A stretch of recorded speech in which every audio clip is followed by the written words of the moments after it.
Let's understand mindset of jewellery buyers.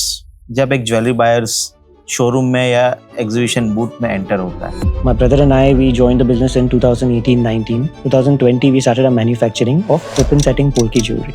You carry a legacy since British time. Generally जब कोई हमारे booth पे आते हैं, if they are not wearing their own jewellery या अगर उनका नेक ओपन है, तो हमको आइडिया आता है कि वो एक्चुअली लेने के लिए आए हैं।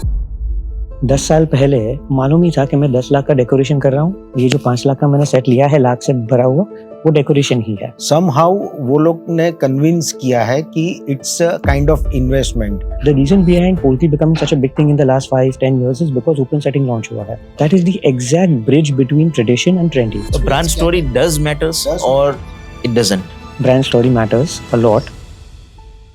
Which style generally wins? आपको इन्फॉर्मेटिव बनना पड़ेगा और ऑनेस्ट बनना पड़ेगा। इट्स ओके अगर वो आपके यहाँ पे ऑर्डर भी नहीं देंगे, बट अगर आप उनको हेल्प करोगे तो एक रिलेशन स्टार्ट तो होगा। छोटा बड़ा doesn't matter.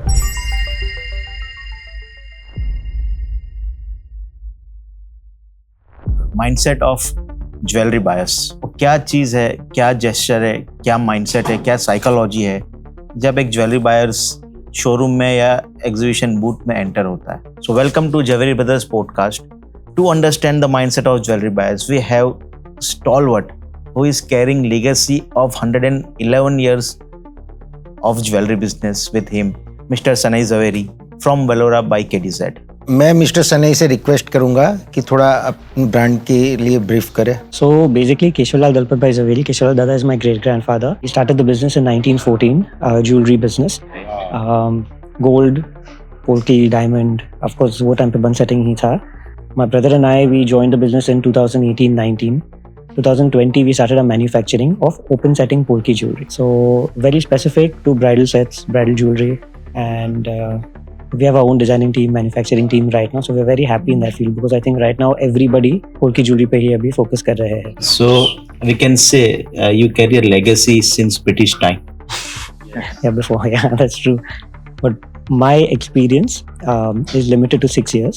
So to the best of my knowledge, I will be able to answer your question. You're underestimating yourself. You have a DNA which is 111 years old. DNA. So let's start with our first question.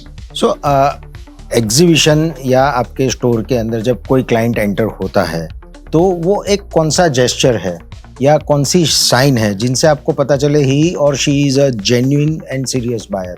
Generally जब कोई हमारे booth पे आते हैं या store पे आते हैं, if they are not wearing their own jewellery या अगर उनका नेक ओपन है, तो हमको आइडिया आता है कि वो एक्चुअली लेने के लिए आए हैं, क्योंकि उनके आउटफिट पे कैसा लगेगा ज्वेलरी, तो वो निकालना वापस पहनना is little uncomfortable. So they come without any jewellery worn, they are serious buyers.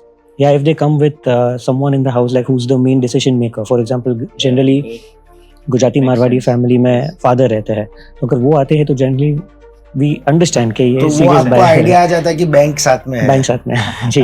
Being in jewelry industry, we support that. That's a good thing. Yes, exactly. हमारा चलेगा automatically. Yes. Exhibitions and all will be working. Yeah.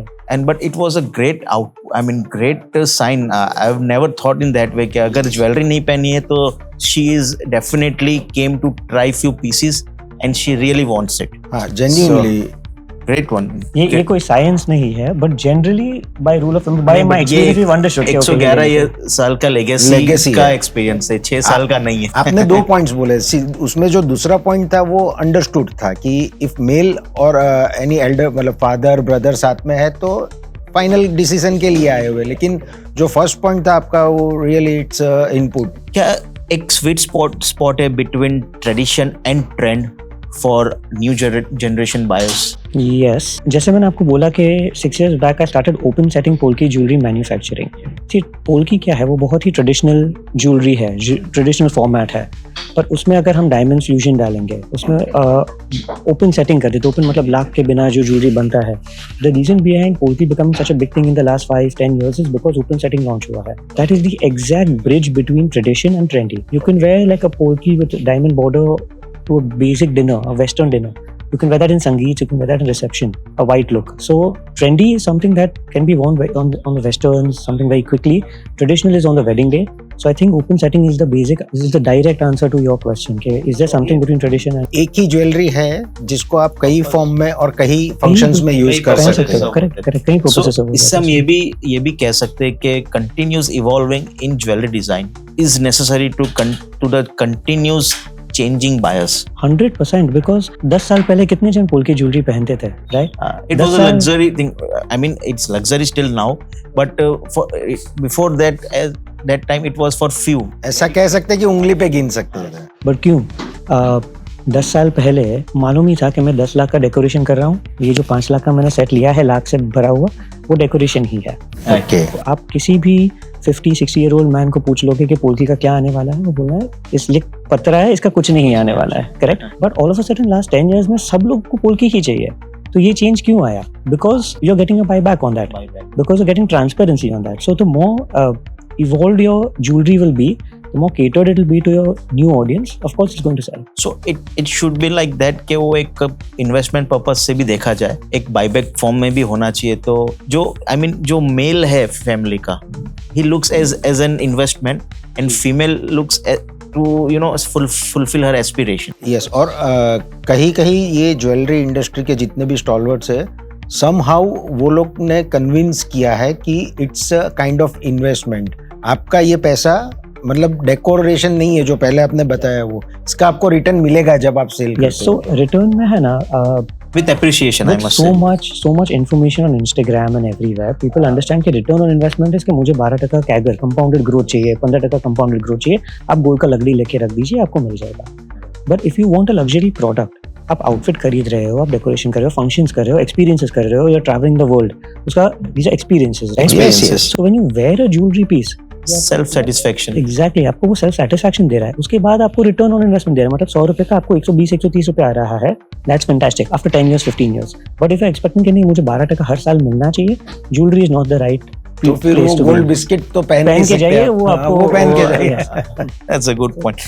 So हम कह सकते हैं कि Indian tradition is intact and वो तो base है कोई भी ज्वेलरी डिजाइन का. And it should be because we are Indians and we have the legacy of our culture, I mean, which force us or in back of our mind that jewelry is unavoidable thing for our weddings or any such occasions. So I think tradition should be there with little trend. 100%, there's no question.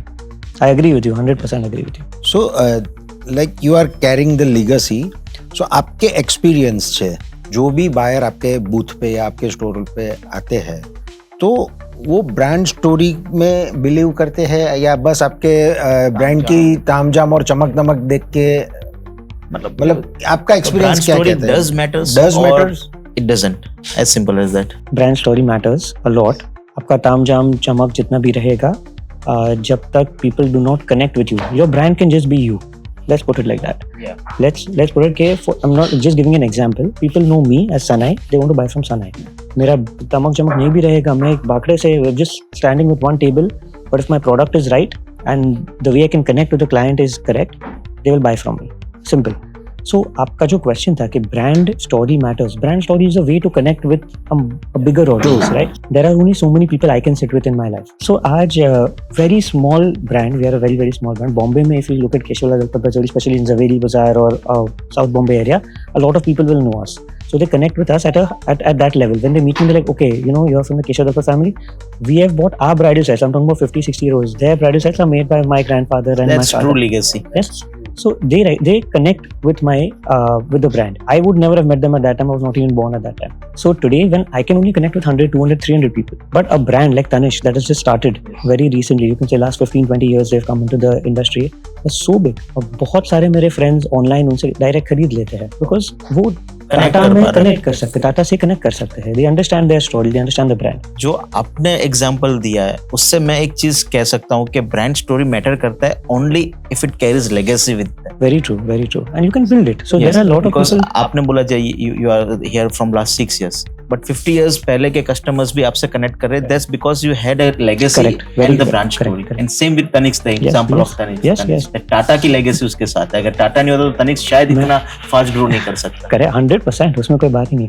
मैं इतना समझता हूँ कि client है ना, जब खरीदेंगे ना कुछ भी, they want to feel a certain connection with the seller. Of course, फिर वो पर्सनल लेवल पे है या ब्रांड लेवल पे है, वो कनेक्शन होना चाहिए. it could be any product, Any product. jewelry or any product. So brand story does matters, But at a it luxury- should carry a legacy as well. with legacy it. as well and That's a- formation as well. Yes. So questions तो और भी है, but we are truly getting superb insights from you. Thank you, I appreciate it. And- Thank you. It would We be are very quite helpful. proud that jewelry industry has such bright future. I mean intellectually. So अभी जो पुरानी thinking थी, मैंने काफ़ी हमारे elders या हमारे ancestors या फ्रेंड्स के एल्डर्स से सुना है कि ये तामझाम कुछ नहीं है, चीज़ अच्छी होगी तो अपने आप बिकेगी, ये कोई मार्केटिंग करने की ज़रूरत नहीं है, कोई एग्जीबिशन में पार्ट लेने की ज़रूरत नहीं है. तो ये माइंडसेट डज इट वर्क्स और not in this world, not in this time?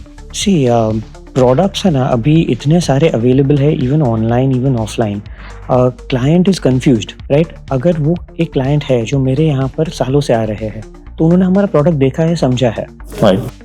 अगर वो एग्जीबिशन से घूमने वाला है, क्योंकि वो शादी का माहौल है, they want to go out, they want to feel कि you know we have seen everything before we make a decision. People want options now. Of course. And जैसे हमने पहले बताया कि विथ फॉर्मेशन, मतलब ऐसा कह सकते हैं कि परिवर्तन प्रकृति का नियम है. 100%. So that is necessary. Yes, it Even though if you are carrying the legacy. नहीं, legacy dies out very quickly. अगर आप अपडेट नहीं होंगे, Yes. there are many big brands. आप देखोगे, look at mobile phone brands, look at Nokia for example, BlackBerry. They're beautiful, fantastic companies built and they But nowhere now. nowhere now. So you have to keep updating yourself. So this is little old school theme from our ancestors that we do not want to carry with us because the world has changed. Like social media ने बहुत important role play किया है. मतलब कभी हमें ऐसा लगता है, हम एक कोई बूथ में होते हैं, विजिट करते हैं, कि विजिटर जो आता है वो ज्वेलर से ज़्यादा जानता है. Right. Or they pretend to say that we know everything, and that is just because of this social media. Possible. जी, मैं आपको एक सिंपल चीज़ बताऊँ. If you talk about my grandfather, अगर मैं उनको बोलूँ कि मैं XYZ लाख रुपए का खर्चा करने वाला हूँ फॉर एन एग्जीबिशन, कहीं पे अहमदाबाद जाके पूरा स्टाफ को लेके जाकर He is not gonna Why? Because उनको समझ में नहीं आता कि अच्छा लोग वापस कॉल करके आते हैं, क्योंकि वो टाइम पे इंस्टाग्राम नहीं था, वो कनेक्शन नहीं था, वाज वेरी डिफिकल्ट. अगर वो अहमदाबाद आते और ऑन द स्पॉट सेल नहीं होता तो वो जाके उनको मालूम है अभी तो कोई नहीं आने वाला है, पैसा वेस्ट. पर अभी एग्जीबिशन में जितना भी होगा, वो नहीं भी होगा तो नो प्रॉब्लम. वी अंडरस्टैंड कि क्लाइंट्स तो आने वाला है because they know, they following us, they are very easily connected with us. An exhibition is always not about selling. Of course it's only about relation building. brand relation- awareness, brand development. visibility, so many things exhibition does. सो इसके connection में ही दूसरा एक question है. जब exhibition में as a seller आपके languages, energy और communication skills कितना मैटर करते हैं, और which style generally wins? Difficult question. Difficult नहीं, I think you know, but you know but सबको क्यों बताऊं? नहीं, I will be very, see, I'm the type No, of no, person, just I'm joking, just 100% joking. open. We can make this. आपने जो answers जो open mind से दे रहे हो, तो we are I will sure tell you what I don't- feel. I'll tell you what I feel very honestly. Your first question was how important is the person standing at the booth? उसका body language, communication skill और energy level. Energy high होना चाहिए, वरना client straight walk कर देंगे, क्योंकि उनके पास बहुत सारे ऑप्शंस है वहाँ पर. नंबर 1. नंबर 2, जो पर्सन वहाँ पे खड़ा है उसका मोटिव क्या है? आपसे रिलेशन डेवलप करना, आपको समझाना कि हम क्या बनाते हैं. एक डिज़ाइन बनाने में 2 महीने, 1.5 महीना जाता है टू अंडरस्टैंड द कॉन्सेप्ट कि ये हम डेवलप करने वाले हैं. लाखों रुपया जाता है वो नेकलेस बनाने में, करेक्ट? वो ऐसे 10 महीने नेकलेस रखा है और आप क्लाइंट ऐसे ही चल जाएंगे, तो उसका क्या वैल्यू है? So person standing over there is very important. Proactiveness. 100% to catch the client and explain to them कि look, this is what we're making. It's not overselling. Overselling is क्या कि मेरे पास प्रोडक्ट नहीं है और मैं बेचने की ट्राई करूँ. मेरे पास प्रोडक्ट है जो आपको चाहिए. Value for money product, right? What you're looking for, I have. So there और what we energy were नहीं है. discussing brand story. Yes, exactly. And if I don't connect with you, there's no value to it. आपका second question था कि what personality do you need to have over there? तो I think very frankly, I'm not sure if this is the correct answer. मेरा experience है, जो मुझे लग रहा है, जो मैं कर रहा हूँ, वो मैं आपसे शेयर करने वाला हूँ. आपको इन्फॉर्मेटिव बनना पड़ेगा और ऑनेस्ट बनना पड़ेगा. What is honest? Honest straight forward कि जो है, जो मेरा एक ही फेस है, मेरे पास 2 फेस 3 फेस नहीं है. जो मैं हूँ ये हूँ, finished. Second, so that helps them understand you and trust you. The second thing that was This in is my one mind old was, school thing which genuinely worked till now and will work till infinite. That is, honesty is the best policy. 100%, I agree with that. Full honesty, full transparency. Second is I think if you are informative मतलब क्या कि हम क्या बना रहे हैं client को समझ में नहीं आ रहा है, वो उनके वर्ल्ड में है।